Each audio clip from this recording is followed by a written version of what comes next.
Yeah, that's good.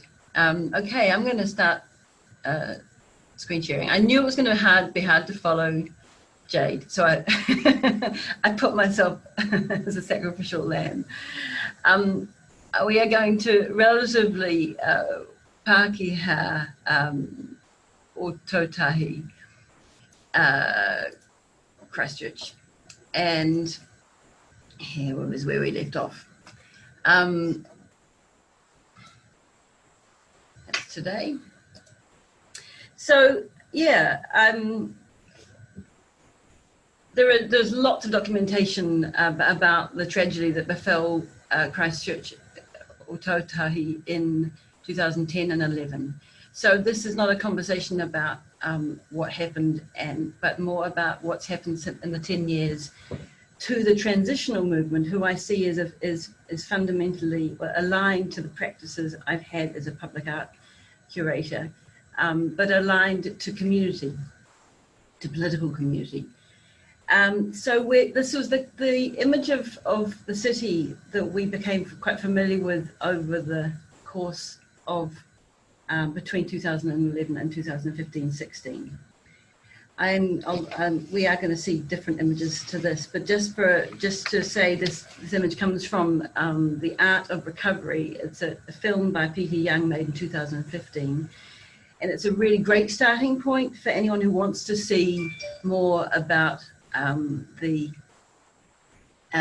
development of Christchurch's city as a rebuild, and also to understand some of this conflict between community and the kind of colonial force of central government. And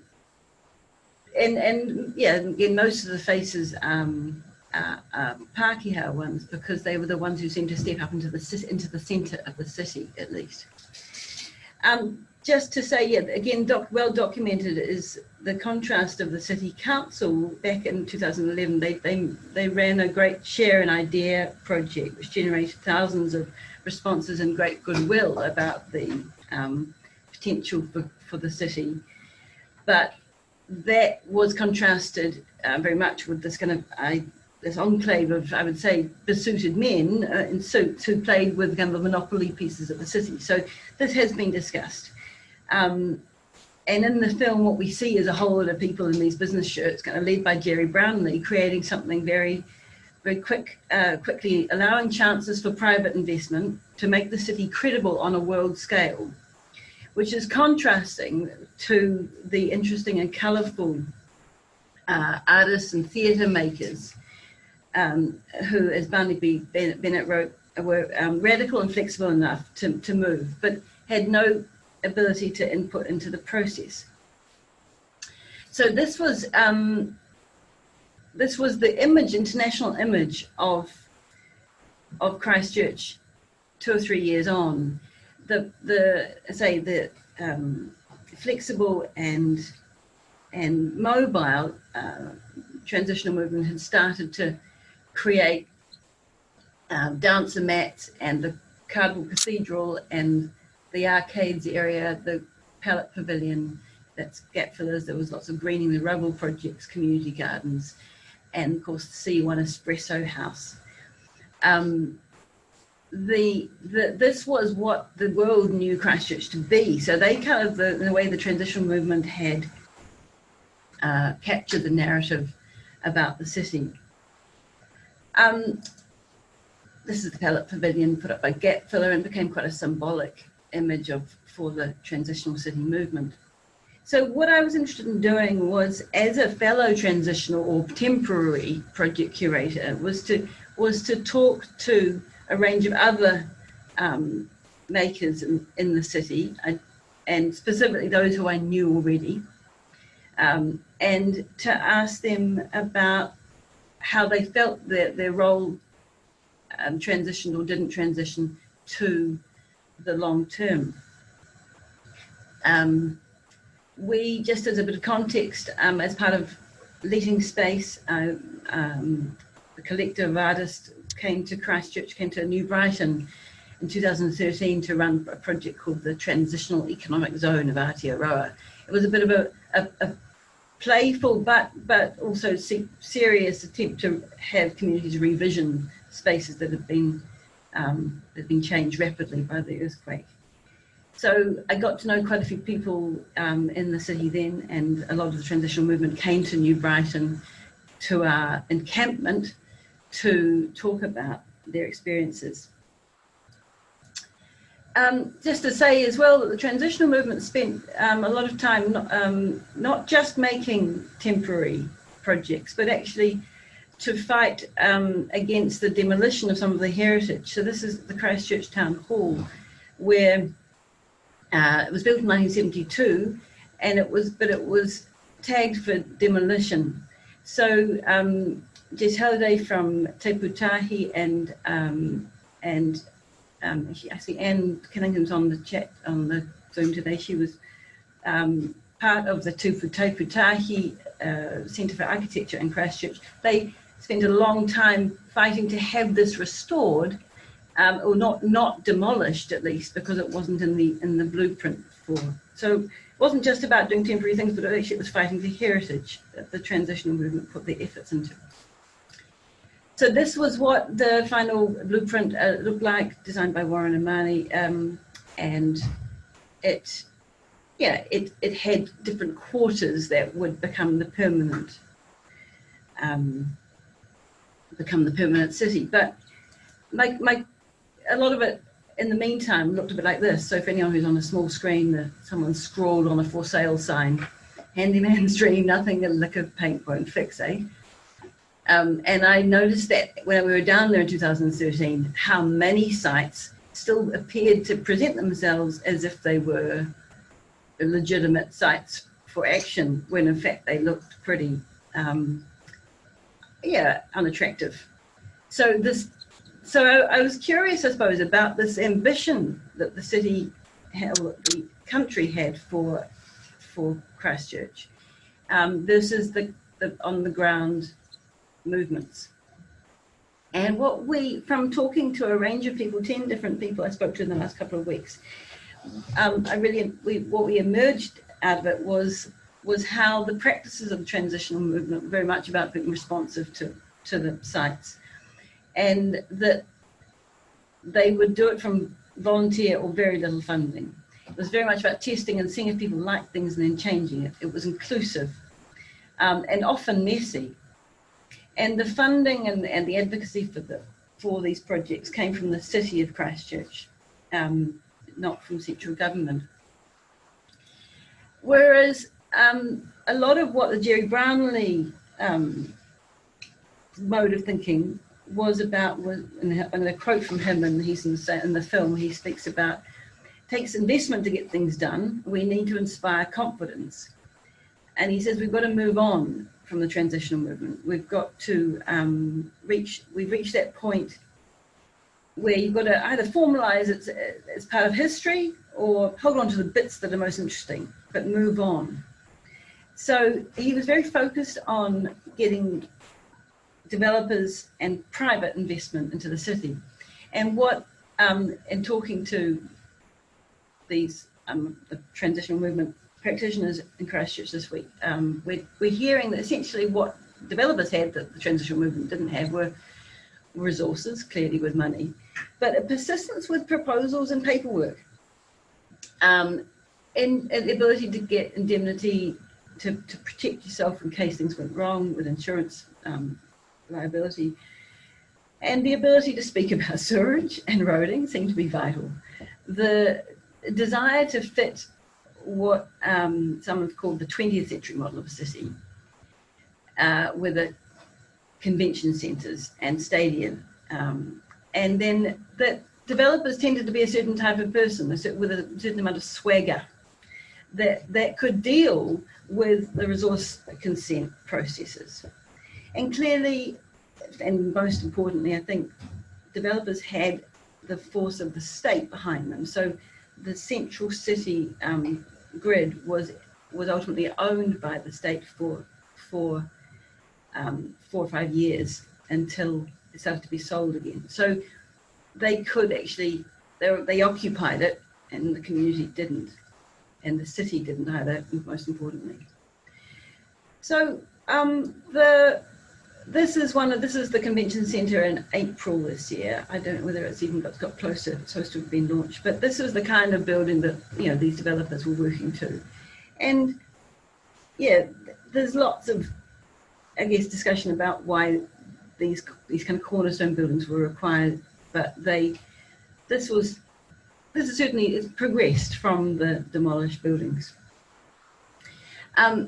But what's interesting is that over the course of my questioning, when I was thinking as an outsider that we didn't see the transitional movement in places like this, I actually realized that many of the transitional movement practitioners were still very much in existence. So Gap Filler is now working with Fletcher's on the East Frame, and Light and Vacant Spaces continues to broker space for others.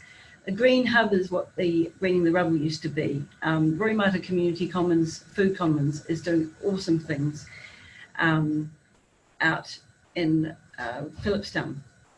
Rad Bikes continues to work with recycled bikes, and the Exchange is operating as a community hub. Cultivate is another food program in town. Ben Kindle does awesome work with occupational therapy, and Ohu has become a developer that is looking at a co-housing, various sites, including a co-housing development in Littleton. So these projects actually are very much present. They're just not what we're necessarily seeing in the media. And the reflections, I guess, were that from the transitional movement that I heard were that the transition, for any community who wants to continue to hold space, you need to partner with those who understand formal processes and garner authority from beyond just those you want to work with. So Kamia Young, I think, has been really clever in working with a much wider range of social entrepreneurs and in the whole of Aotearoa, and kind of pulled herself and others up with her. And I think key to the Roimata Food Commons, but other discussions, is that a lot of those transitional projects were funded to be in the city and not where people lived. So that possibly was a mistake, that actually where people live is where you want to start your work from if you want to have an ongoing presence. So yeah, I just wanted to say thank you to the lovely people of Ōtautahi who have continued to share their experiences with me, and I'm hoping this is very much a work in progress. It's an inquiry, as a break from my research and my own practice into someone else's city. So I'm really grateful for them sharing their experiences and letting me, examine, I suppose, from the outside. And I guess the trauma of this experience of having done so much but also being left out of the process is something that I think we all feel. And this is why I'm keen to learn from it and what today's about as well. Just to come back to something that Heidi said this morning. Heidi Svenningsson KD spoke about caring democracy, and it's a bit of a jump from what we've been talking about to this, but essentially she's saying that practices of care for democracy require that democracy becomes more caring, but also that caring becomes more democratic. And I take from that to mean that caring is something that everyone does, but also caring becomes more organised in a way, and those who are doing these projects supposedly from volunteer or from love basis may well need to see themselves become aware of themselves as participants in a movement. So it's about possibly just shifting the consciousness to realizing that there are other deeper forces that will just get their way unless we become slightly more visible to each other. So I just wanted to leave on this this final piece, this final photograph that I really just found rather sweet because it contrasts, I think, the ambition, the different ambitions for the city. Yeah, I think that's 15 minutes. Are there any questions? Yeah, any questions for Sophie? Thank you, Sophie.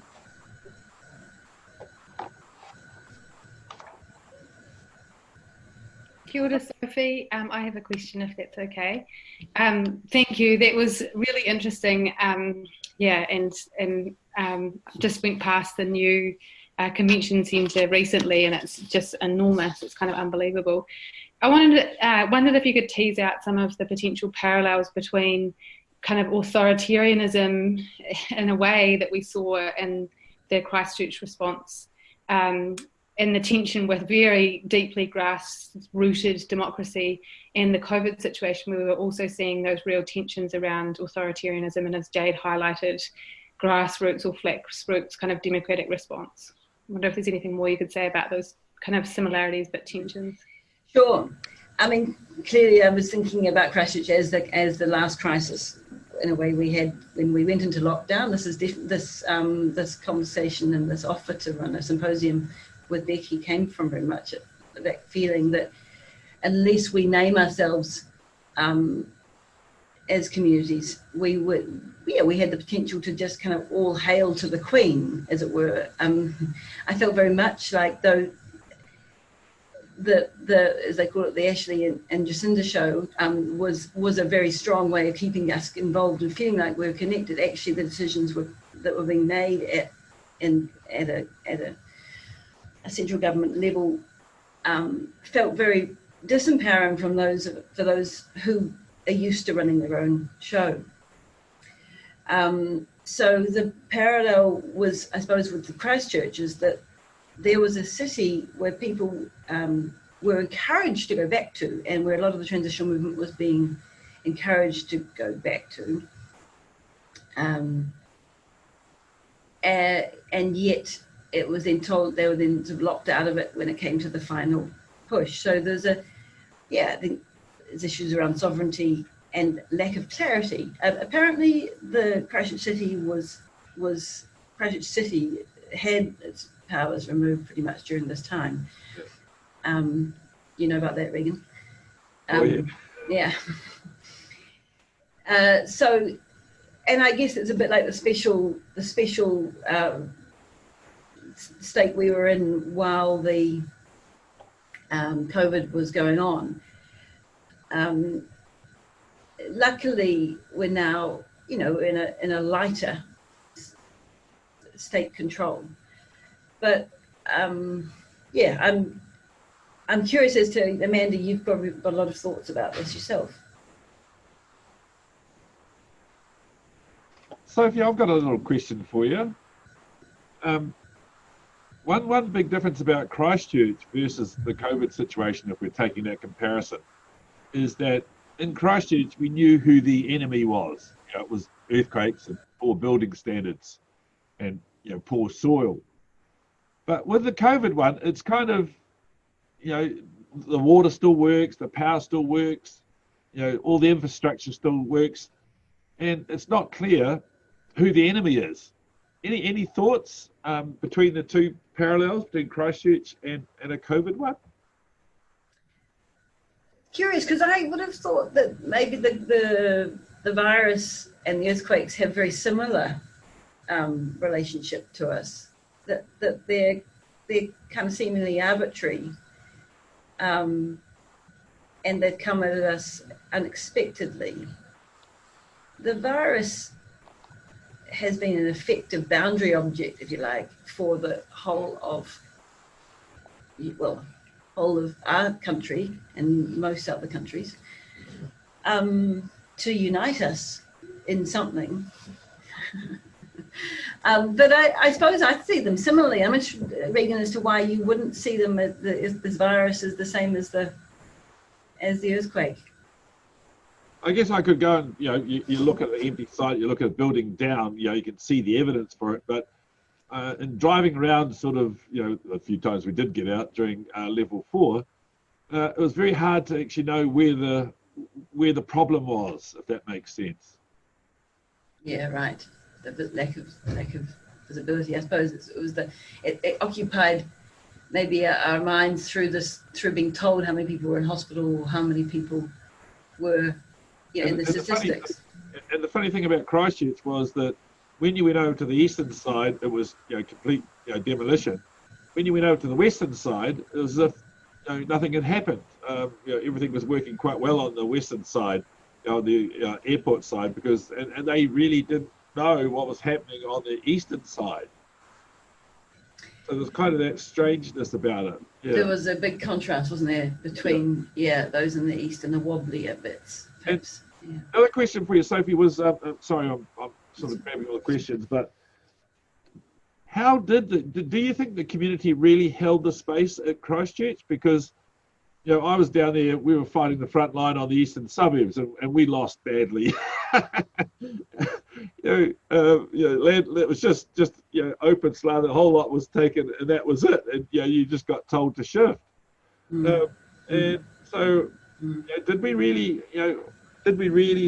community really hold the space? Well, I don't know. It's questionable. What's your feelings? Well, I think that the big garden they're planning to have in the red frame has now the red zone in that frame. It's been given back as talk about it being given back, but no, I think it was entirely taken away that once people were cleared out of that eastern frame.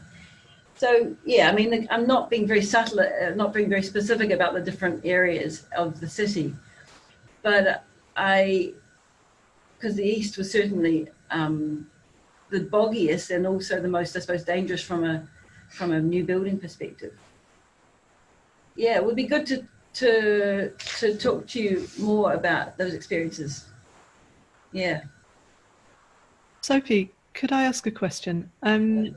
As you mentioned, I was there for quite a long period after the earthquakes, and one of the things that I found really interesting was how pre-existing injustice interacted with those transitional projects, and I'm wondering if that came through in any of the interviews that you did. I mean, in particular in relation to New Brighton, it had been through this period of economic decline and a kind of cultural separation from the culture of Christchurch City Council and things. But I'm just wondering if that's still something that you're hearing when you're speaking to people now. Now I've left Christchurch and come to Wellington. It's a good question. I mean, New Brighton was a really interesting case because it still had quite a strong, resilient population, and still does, but yet visibly looks a bit poor, and they still haven't managed to restore the township, though there's these new pools that have been put up. And the area is beginning to get more attention. You're right, there was clearly some class issues. I know personally about the differences between what was going on in terms of Maryvale Fenelon area and then the East Frame, as Regan's referring to, which certainly were class related. But what I heard from the transitional movement was a strong desire that the city should have, or from the get-go, gone to the suburbs. So the city funding should have gone to the suburbs, right? Yeah. Rather than to the centre. This idea of holding the centre was ultimately was holding it, preparing it to give back to the central government, right? That's what I heard. I'm sure you could do an amazing class analysis of Christchurch. That wasn't my brief. But no, I think Matapulpuri is one of the most interesting stories actually in relation to work that they did do and continue to do. They do continue to, and I didn't because I hadn't met them at the beginning and I felt like my relationship wasn't established there. I didn't speak with them, so there's a lot of gaps in my research. Always is. But always are, yeah. But it's it would be good. I think there's a lot of interest from them to be kind of to be brought together or to discuss this more widely at 10 years on.